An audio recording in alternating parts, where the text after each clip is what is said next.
Well, hello everyone. This is Nick. I'm your host of Continental Aspire Soccer TV, and I'm here this week with Rudy Ybarra.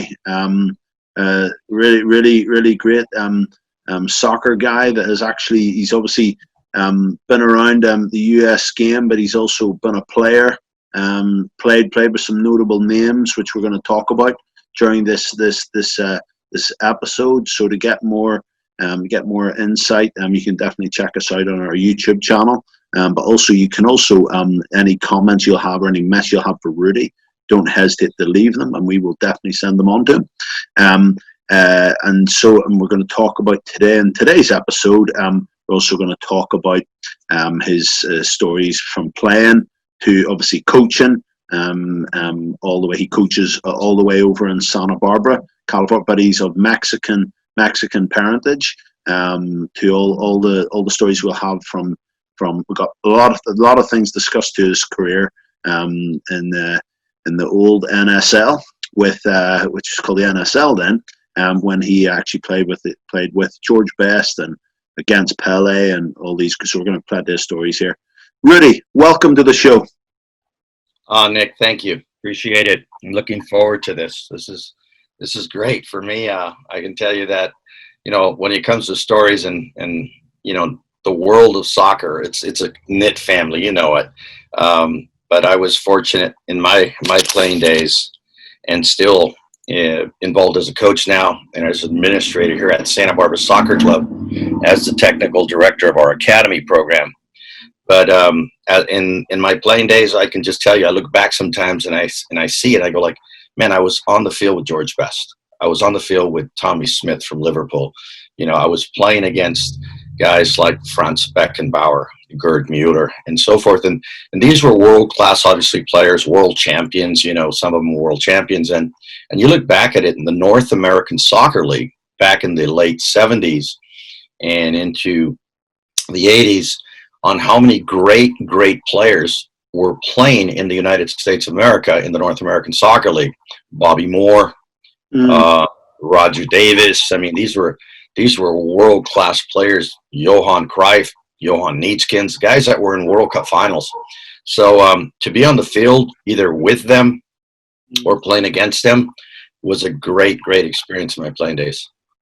I'd like to really know where you grew up and early footballing influences. Your parents, take us back to kind of who you were as a kid, just before high school, just your bit of your family's background. Well, first of all, my family background, as it says, is from Mexico. My father's from a beautiful place. It's in the state of Jalisco, and it's called Lake Chapala. There's about 17,000 American and Canadians that have retired on this beautiful lake in Lake Chapala. And in doing so, my father immigrated to the United States when he was 14 years old. My father was a soccer player. He was part of the first ever adult soccer team in the city of Santa Barbara. And this was more or less in 1948, 49. Santa Barbara Soccer Club then eventually would start. We are first generation Americans here, as born, 7 children. And we started to play soccer because we'd go to the local, soccer field here, Dwight Murphy Soccer Field, and watch our parents play. Before you know it, they're now starting the first ever youth soccer team in the city of Santa Barbara, which I was part of, as I was the youngest player at that time. I was the youngest sibling. And I just grew up playing the game.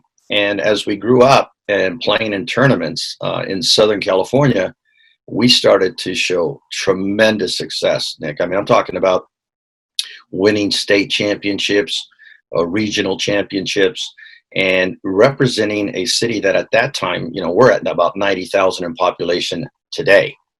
Right. Back then it was a much smaller city. It's a beach city. It's a beautiful tourist place. But I just grew up playing every day we were at the park. We were just playing in the street. It was sort of like street football. Yeah. And it was small-sided, 4v4, 5v5s, just playing. And eventually, like I said, being part of the first ever youth soccer club, eventually grew up, attended Santa Barbara High School.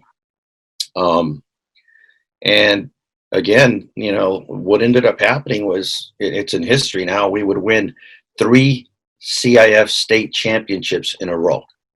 And we would beat the Los Angeles areas, the northern San Francisco areas. I mean, I'm talking cities that have millions in population. And before you know it, Santa Barbara becomes a hotbed for soccer. And it's really, really, you look at soccer is today's culture. Right. Once the first migrants of Lake Chapala came here, which was our ancestors or our relatives, we then had more and more families come, and teams sprung up. First, it was Santa Barbara Soccer Club. The next club was a club called San Nicolas, which is the city that my father was born in, which is a small town from Lake Chapala. Then from there was a team that came in from Tizapan. And if you would drive around the lake, which is about an 11-hour drive, by the way, it's a very, very big lake in Mexico. Oh, wow. Okay. Everybody from That's a big lake, yeah. Everybody from that area started to come. And before you know it, there was really good rivalries. Right. It was your derbies. It was, I'm just going to say it, your Man U against Man City, local, obviously in a small community here. And there were crowds of up to eventually 2,000 people at finals back then. And I'm talking in the 70s and 80s. So growing up, it was just playing soccer 5-6 days a week, and then enjoying the success. And then in high school, like you say, you're what, 18 when you graduate out of high school. At 16 years of age, heading into my junior year, 17, is when I was first given the opportunity by a professional coach who had seen me play in these state semifinals and finals, called me in to train with the Los Angeles Aztecs, and that's when I got to play eventually with George Best, Charlie Cook, and so forth. So I grew up playing football 5-6 days a week. Because would you say, like, even now, like when you look at like one of the things I sensed when I came across to the States and I was going to go towards the MLS, and people always told me it was always the Latin Americans, you know what I mean? Immigrants that mainly played it.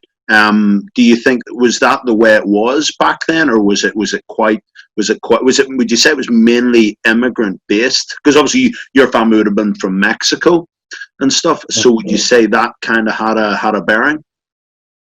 Yes, a big bearing. And you can see that especially, let's just say in the West Coast, and let's just say California, there's a huge, and I'm talking huge, Hispanic population. Right. Then now, I think if I'm correct, if it's not happening now within the next year, there's going to be more people speaking Spanish in the state of California than English as the first language. Right.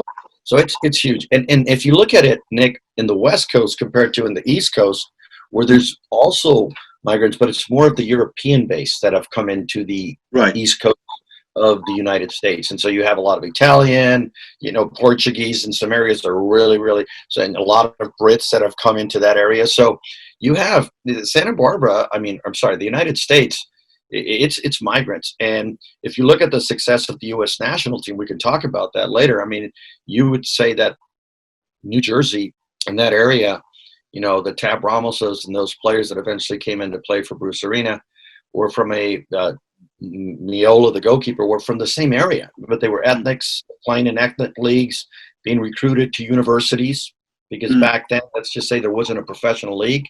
Off and on, MLS was here many years afterwards. The North American Soccer League had its good years, but then eventually folded. But the majority of the players were playing either in these local ethnic leagues or playing if they were good enough to get a scholarship to go to a university and play.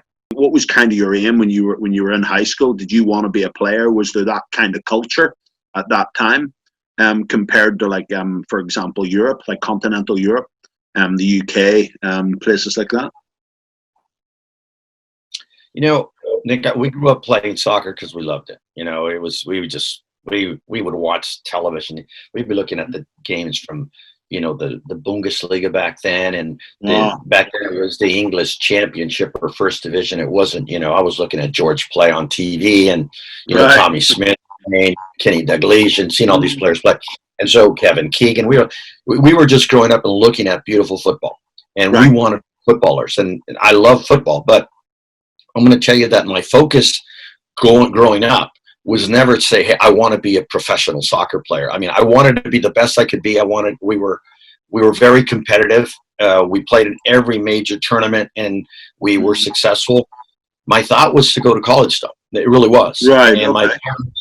my parents, the foundation was they wanted us to get an education. They wanted us to go on to college and get a career. Right. And in fact, if you look at it, my first year out of high school, because I graduated in 76, was to attend a local college. By the way, I'm wearing it. I'm a walk-on coach, Westmont College, Christian Okay. College. It's only 5 miles up the beautiful hills here. You'd love it. Okay. And I'm coaching there. I volunteer there just to stay on the field with older players, and I love coaching, besides coaching in our academy program here in Santa Barbara. And what ended up happening is sometimes things just happen for a reason. They just happen. They just fall into place. Right. And things didn't work out at Westmont for me. And it was my fault. I'll tell you, it was my fault. We were on a preseason tour up north, and I did something I shouldn't have done with another lad. Let's call him a lad. We decided to do a little stroll, which we broke away from camp. We shouldn't have done it. Right. Come back, and the chancellor and the head coach called me, and they go, hey, Rudy, things, we don't know if that can happen here at this college, I didn't do anything crazy, but it was against the rules, let's just say it. And so I said, okay. So they said, why don't you go to City College for 1 year and then come back to Westmont the following year? And when I came home and explained that to my parents, they weren't too happy. but then they said, you know what, maybe this is a sign. And they allowed me then to call the head coach of the Los Angeles Aztecs, who had drafted me, but I had decided to go to college at Westmont. And he allowed me on the team. So I went down, started to train with the team. And before you know it, I signed my professional contract. Right. And then what year would that have been when you signed your first professional contract? The 78 season. It was more or less in, let's just say, February of 78. 78. And so during that time, how did you find that transition? Who was the head coach at that time? At that time, it was a gentleman by the name of Terry Fisher. We still keep in contact. He's still there. He's been involved with the game. He was the head coach of the University of California, LA, which is UCLA. Okay. He had done well there and then took over the Aztecs, I think, in 78, the beginning of 78. Okay. And he had scouted me in high school, so he knew who I was. Right. I'll never forget the first training session I had. I'll never forget this. Obviously, there's nerves. There's nerves. And I walked off the pitch into the locker room, and George Best took the time to go sit next to me in the locker room because he knew I was a young player trying to make it to the pro level. Put his hand around me and says, hey, lad, he goes, you're a good player. You're going to make it. Just keep doing what you did today at training. Things are going to work out for you. And, man, that was huge. That was huge. And so that stays with me now as a coach. It stayed with me as a player and, as a mentor now on how important it is for you to welcome somebody in and also, give them the positives, especially when you see that they need it more than ever. There's some players that are always looking over their shoulders. Right. And it's important that you, coach, now as a coach, how important it is how you talk to the players, especially in the first training sessions and say the first month of them trying to be on the team. Right. And would you say people didn't understand George Best? Obviously, he had a really good influence on you as a young player. Would you say that made a big difference to you in terms of how you trained the next day? Oh, yes. I mean, now all of a sudden you have probably one of the best players that ever played the game telling you that you should be there in a way and that you can make it and that now you show up with, I'm just going to say, a different mindset. It's not the mindset that you had when you walked into training camp or the first training session, and you have a guy that's willing to give you the ball, right? And you're a kid, and you feel like, hey, if George is giving it to me now, Charlie Cook, is giving it to me now, Tommy Smith, and before you know it, you're definitely on the field different. It's right. Not like you feel like the new baby or the new kid, the new rookie in town. So I think George, to me, was really a positive influence, and I think that I think that people don't didn't really understand George. I I look at George. He was a very good person. Right. He was very humble. He was very humble. He showed a lot of respect to his teammates. I never saw him and never experienced George Best attacking a teammate. Never Right. seen that. Right. And in the training sessions, he would make them fun. By the way, Right. he would get the group going. He would say some things that you would say, "Oh, okay." And then it was always like a competitive thing with George. When if the game was like, if you were at the end of the session, you're gonna have your little scrimmage, whatever it was, numbers, and he made it fun. He made it challenging, and he wanted to make sure that when we left, at least this is what I got from George. When we left training, we left having fun. Right. Right. That was He had a very. Would you say that he really played the game kind of like the way even a kid would play it? He just had that type. Would you say he had a very childlike type of attitude towards the game, like in terms of how much he loved it? Yeah, I think George always let the game be the game. He never took the game, I think, out of the street.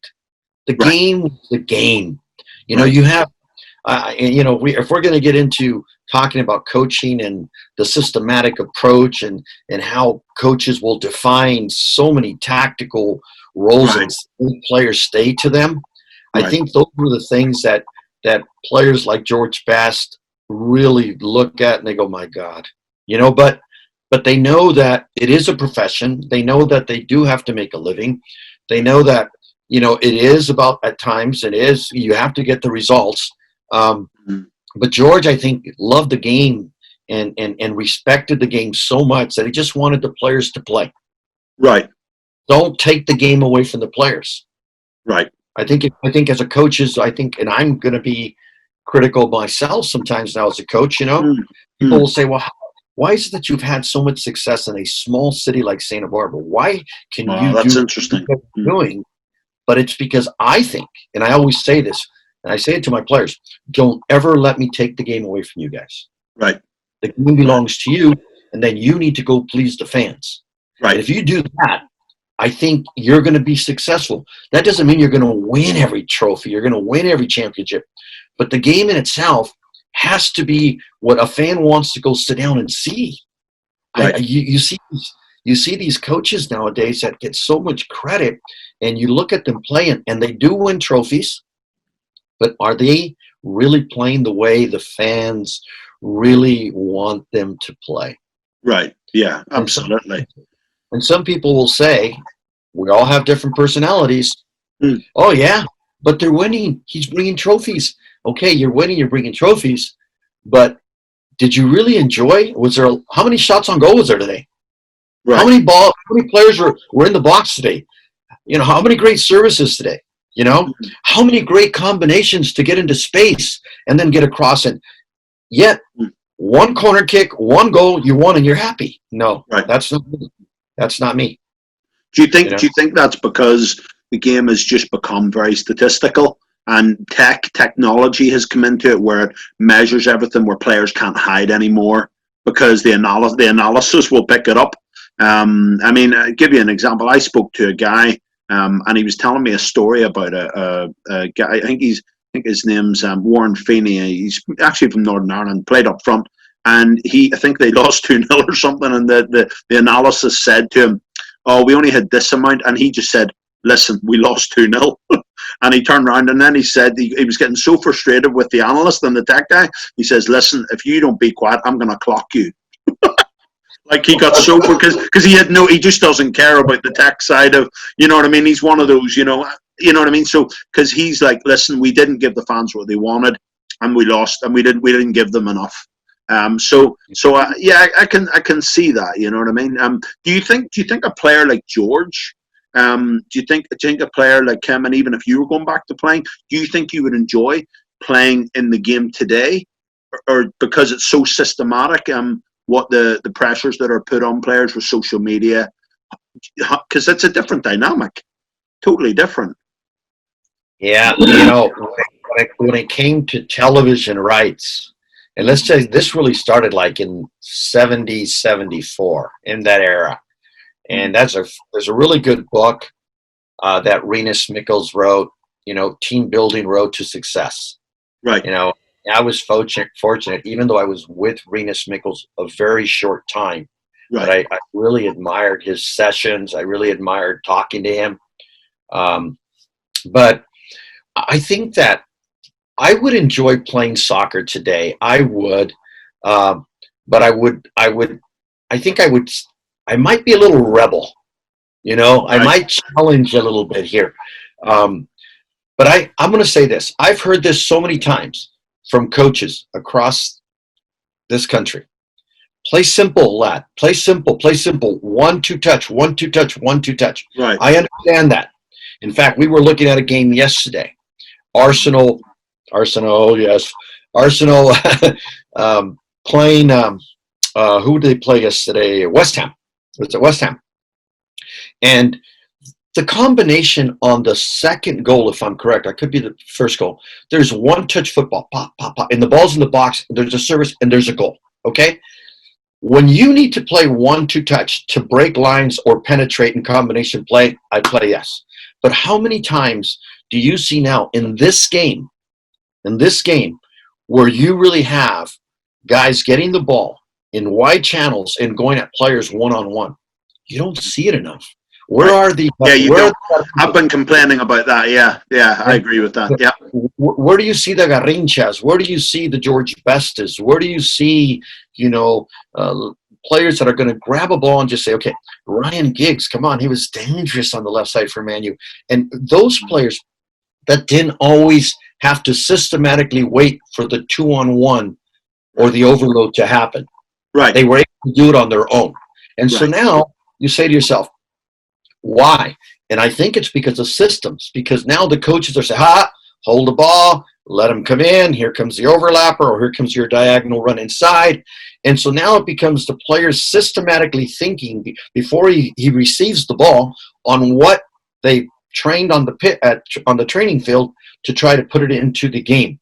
Whereas I think, where is that? I want to see the Sterlings right now more loose. I want to see the Robins of Holland in the past, the Overmars of, the Ajax and Arsenal. I want to see those players more in the game today. Right. And we're losing them. And it's now more, okay, well, it's more of the Danny Alveses and the Roberto Carloses, the outside backs coming in on the overload and just serving the ball in.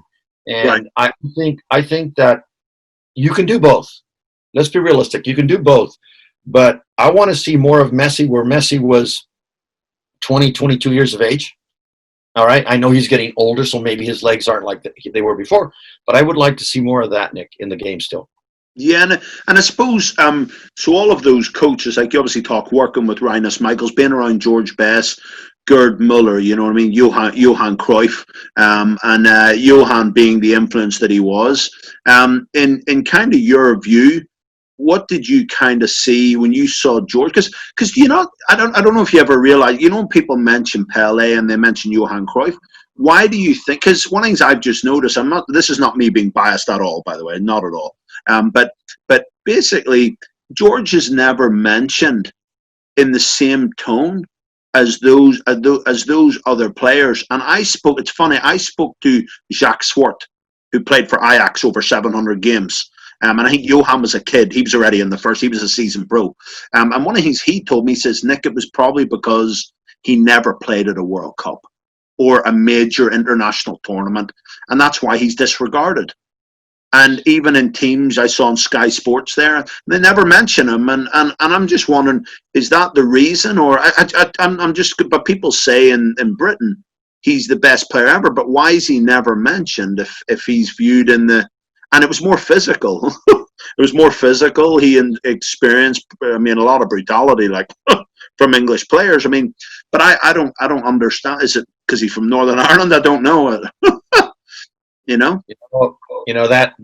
That's a good question. I always mention George Best. I do. I saw him play on TV in his great days at Man United. I saw him do some things at a training field that were unbelievable.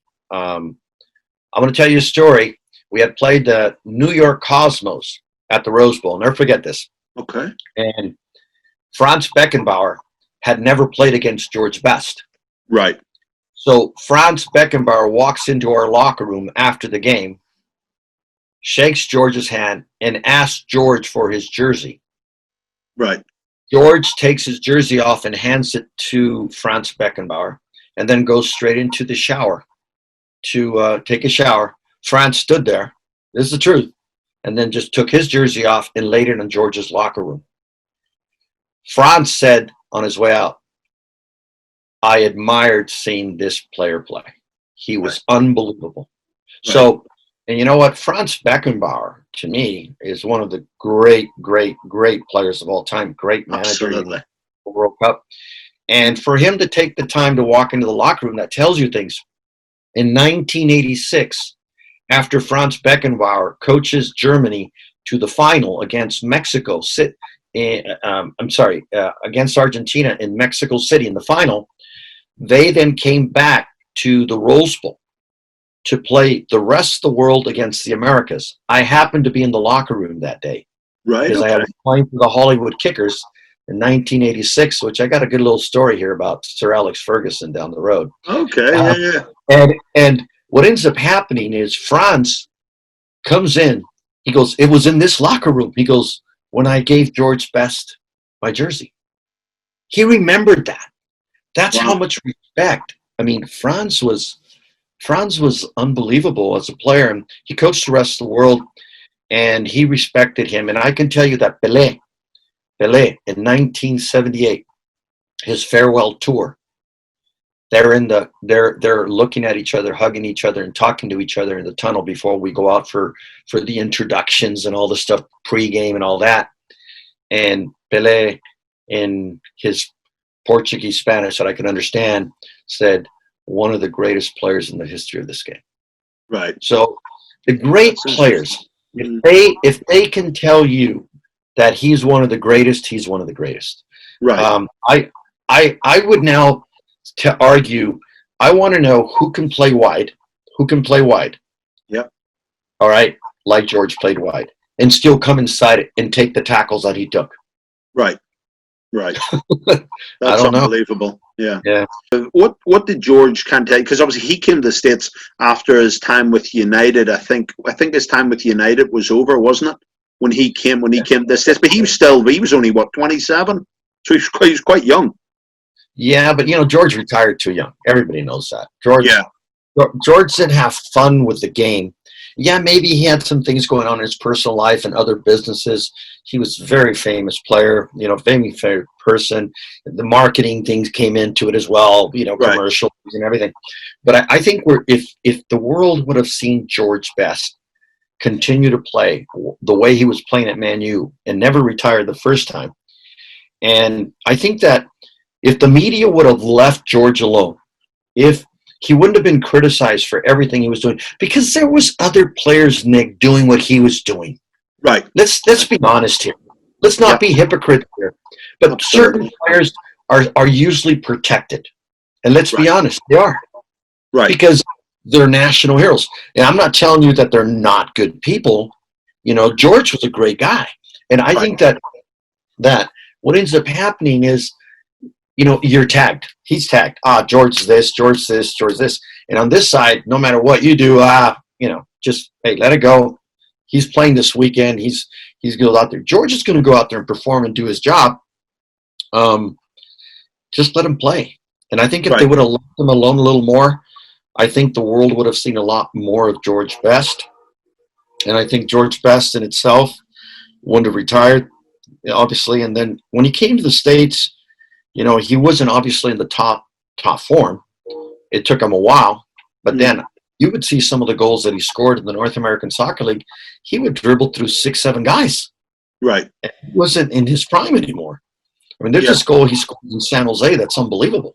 Right. So, I just sort of feel like, I just wish for the best of the best. I wish that would have just let him be, and they wouldn't have pursued him. Now think about it. He played with Bobby Charlton. Okay. Right. Bobby Charlton is a very famous player in England. Right. I noticed some things when I was there from my small little trip to Arsenal. Experienced the game, Czechoslovakia, traveling to play at Wembley against England. I went to that game. I sat with the Arsenal coaching staff at that time. And I got to experience and listen to comments and things that were being said. But at the same time that, you know, you see some players that were sort of, I guess, put up here and untouchable, and these players you can touch. These players you can hammer. And I think the media, to a point, can destroy and really attack a player and really make things bad. And, you know, you might be a little bit at fault, and I'm not going to tell you George might have not done some things that he shouldn't have done, but on game day he was ready to play. He had a really good influence. He had a really good influence in your career and really believed in you as a player. And obviously hearing that, but it was also, do you think there was a different, because of how the media and the impact the media has? I mean, I think they've got too much freedom, to be quite honest. I think they're allowed to do what they want. They're allowed to say what they want. Nobody pleases them. I think you can see that in our society. I think it's pretty evident. What would you say? Would you say that George, when you talked about George and you talked about Bobby, do you think they were treated differently, or what do you think happened there? Like, well, I think I mean, I'm going to be honest here and say that the way the media treated, and let's just say because they were teammates, and I'm not siding one way or the other, because you heard it from other players that were from, let's just say, the English First Division that were playing here. George was treated by the media this way, and anything he did was really blown and out of proportion. And yet, you know, you had your Bobby Moores and you had your Bobby Charltons and all those great players that were treated a little differently. And I'm not telling you that these people are bad people. Please don't take it that way. I'm just telling you that if they would have gone out and had a drink or done something that they shouldn't have done, it wouldn't have been as big a thing.